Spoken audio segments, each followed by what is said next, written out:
मांडीचं बघू द्या ताई. खालचं दाखवा.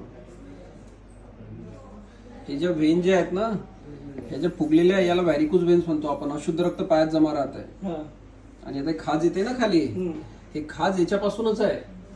हा, अशुद्ध रक्त पायात जमा होतं ना, त्याच्यामुळे खाज आहे. हे वेगळं नाहीये किंवा खाजेचा आजार वेगळा आहे, व्हॅरिकोजचा वेगळा आहे. व्हॅरिकोज मुळेच हे डर्मॅटायटिस होऊ राहिलं आणि त्याच्यामधून त्यामध्ये खाज येऊ राहिली. कारण काय, ते अशुद्ध रक्त पायामध्ये जमा राहत आहे. आता दिवसेंदिवस वाढत चाललं तर याच्यामध्ये आपण काय करणार, एक कलर डॉपलर तपासणी असते, सोनोग्राफी असते पायाची. त्याच्यामध्ये आपल्याला कळतं कोणत्या लेवलला प्रॉब्लेम आहे. त्याच्यामध्ये वॉल असतात व्हेनमध्ये, त्याच्यामध्ये लिकेज किती प्रमाणात आहे.